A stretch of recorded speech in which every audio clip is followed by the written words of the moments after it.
Triple H digs out Austin Theory. After last week, people were really worried about the dude because it seemed like he was getting buried. He cashed in for the United States Championship, but I think it's pretty clear my man ain't buried. He claims he's not a kid anymore. He has a beard, and we, people with luscious beard, facial hair that covers our entire face, I mean, I agree, we ain't kids. The whole episode focused on Austin Theory's change, and I'm really interested in how that conversation went. I would like to imagine Triple H went up to Austin Theory and said, you need to explain why you cashed in for the United States Championship. Okay, boss, what do I say? I have no idea. Now, to be fair, I think WWE actually did a great job with this. Austin Theory explained that he cashed in for the United States Championship because, let's be real, how can I cash in when Roman has the bloodline? It's impossible. So while I still don't agree with that decision, he could have just simply waited for an opportunity even longer. At least we got some kind of an explanation that actually makes sense. What's even better is that this whole situation, whether it was bad or good, actually was beneficial to Austin Theory and his career. My man said bye-bye to his phone, and now he's all business. Maybe I'm overthinking, but it kinda makes sense in a way that he's a young superstar. He doesn't know any better, and now he got the biggest lesson of his career. Now he's a man. He lost his wrestling virginity, as they say. Nobody says that. I've just came up with it, and now I regret that. I'll probably put it in a video anyway, but yeah. So Raw was actually a decent show, like I've said, heavily focused on Austin Theory. Everything was booked absolutely perfect right here when it comes to the guy. Now, welcome back to the channel, ladies and gentlemen. I appreciate your time. Thank you very much. The show kicked off with Seth freaking Rollins, who is absolutely a babyface right now, but a babyface that I can actually get behind, you know, because he's not necessarily just, look at me, I'm a good guy, I make the right decisions. Is that a distraction? I better focus on that. My man still has that drip. My man was dressed like a gas puddle. He talked about Theory's failed cash-in. People started chanting that was stupid. Seth Rollins basically says, yeah, he's gonna be here tonight, so make sure to let him know. And they did. Seth also put over the United States Championship, saying that it's the most important prize in the WWE right now, which I believe was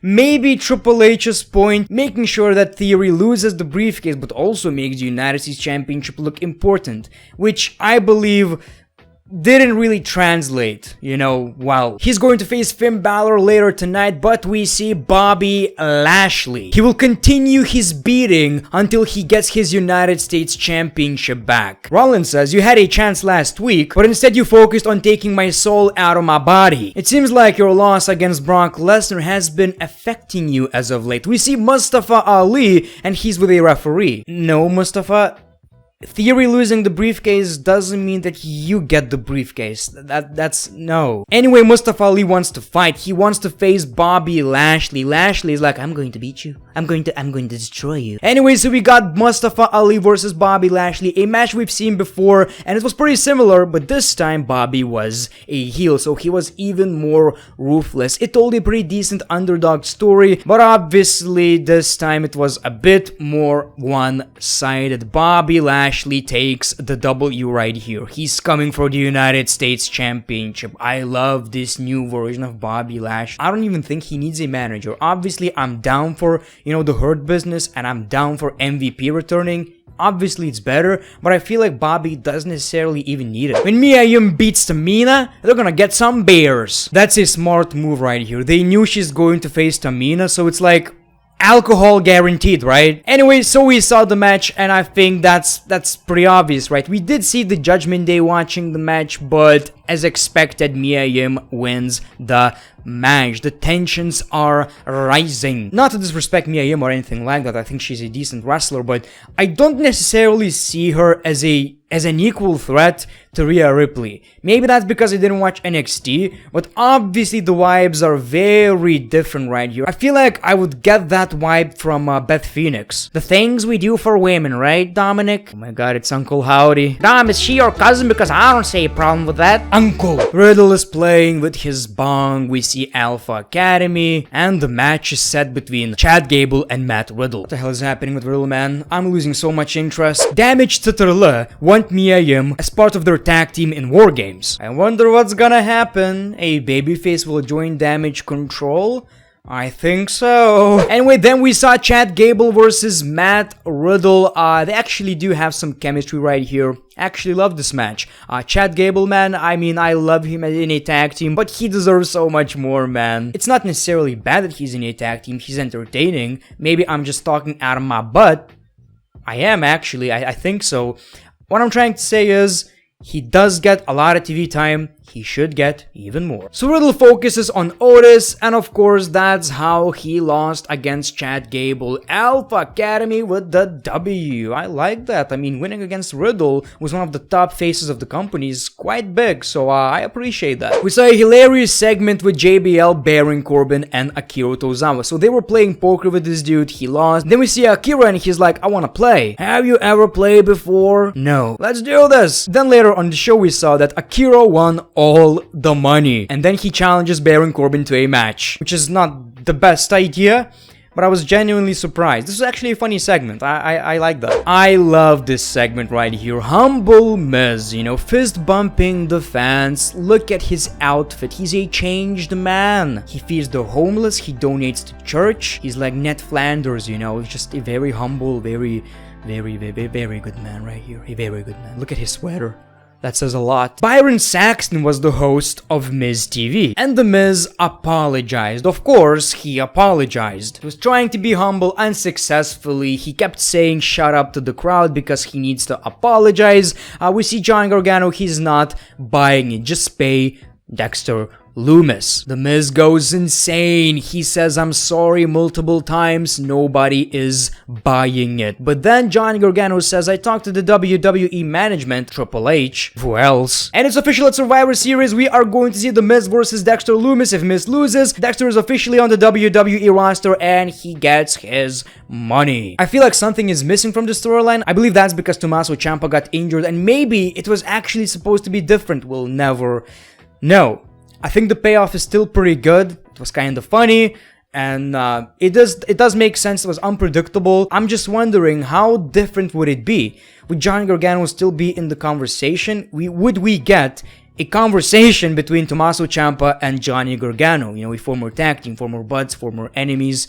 They go a long way back. Dominic Mysterio disrespected Shelton Benjamin. It's a weekly thing. Everyone keeps calling Shelton a jobber. Damien Priest steps up. If you mess with Dominic, you mess with me. How about we face in the ring? I accept the challenge. I accept Dominic's challenge. And Dominic is like, dude, I thought you're going to fight. I know that Dominic still has so much to learn. His promos are the delivery. You know, it's all about the delivery. It doesn't sound that realistic, but in a way it kinda works because that's how we are supposed to feel about the guy. Just a prig who betrayed his father. But then we saw Shelton Benjamin versus Dominic Mysterio. I really appreciate the fact that Shelton didn't get a jobber entrance. You know, it seems like Triple H is putting some respect on Shelton's name. The match wasn't a squash match or anything like that. Yes, we got some distraction and that's how Shelton Benjamin lost, but still, it wasn't a squash match or anything like that. I think they're treating him better. But again, he got a new theme song and it absolutely blows dick. Like, it's horrible.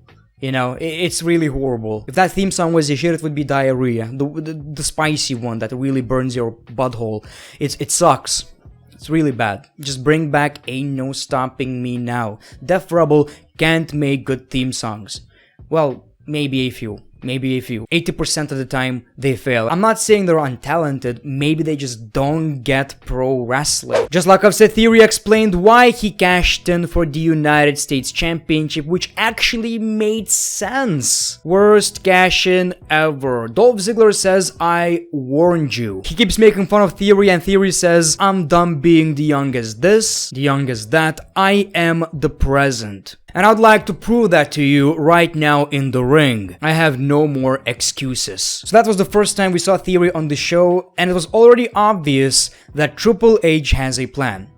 I think at this point it was obvious that it's probably going to be beneficial to the guy, because he's now going to be a man. From a kid, from a rookie, from a protege, whatever you want to call him. Now he's his own man. We saw Dana Brooke versus Io Sky. You already know how that one ended. That was pretty obvious. We see Mia Yim and she reveals she is going to be a part of a team at War Games, but not Bayley's team. Shocker of the year, ladies and gentlemen. So then we saw Dolph Ziggler versus Austin Theory. I believe it was their third match on Raw, maybe the second one. But one thing's for sure, every time they're in the ring, it's the best match on the show in my humble opinion. I absolutely love this one. The selling, everything about this match was great. You know, the near falls and all that, very, very good. And, you know, I wish they would get a serious rivalry instead of this kind of burial of Dolph Ziggler right here. So we see the A-Town down, but we see a different side of Theory. He's not pinning Dolph Ziggler. He wants more, so we see another finisher, and then he just continues with the attack. He beats Dolph Ziggler at ringside.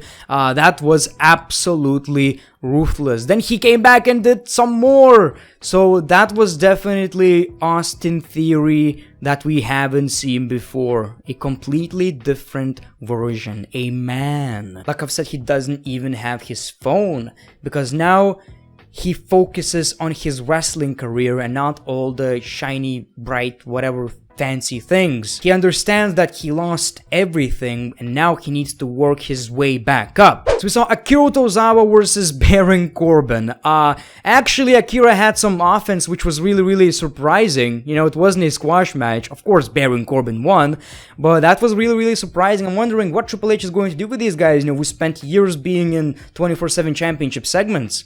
Something needs to happen. And then it was time for the main event of the show. Finn Balor versus Seth Rollins for the United States Championship. A match that we almost got last week. So this was great. Some nostalgia right here. You know, very two different characters right now than in 2016. But we've seen this match, you know, the first ever Universal Championship match. So this was really fun to watch. Like I've said, it's very different now. Two very different characters, two different roles. Back in the day, Finn Balor was the babyface and Seth Rollins was the heel. Now it's the other way around. So it was great, you know, the United States Championship being in the main event. We did see the Judgment Day, but then we got the OC for the saves. Finn Balor went for the coup de grace. AJ pushes him into the ropes, and once Seth Rollins got up, we saw a curb stomp for the W. Immediately after the match, Austin Theory jumps on Seth Rollins, beats him at ringside just like he did to Dolph Ziggler. So that was definitely, you know, refreshing. We saw a finisher and all that. He hit him with a belt. That was a message. He's coming for the United States Championship, whether it's with the briefcase or not. This championship is his main focus right now, which is appreciated. Again, the cash-in was unnecessary, but the championship does look a lot more important right now. Not because of the cash-in necessarily, but everyone on the roster wants the championship, and I like that. I do like that, and I believe Austin Theory is the one who needs to beat Seth Rollins for the championship. It's also funny because they were in a tag team back in the day. Not necessarily a tag team, but, you know, he was his leader. So, yeah, that was great. Like I've said, no issues right here. Absolutely perfect. You know, it seems like Triple H shit the bed, but this week he cleaned it up, which is great. That was your Raw, ladies and gentlemen. Thank you for watching. Thank you for spending some time with me right here. The Great One. Peace, love, and hugs. It's been a pleasure.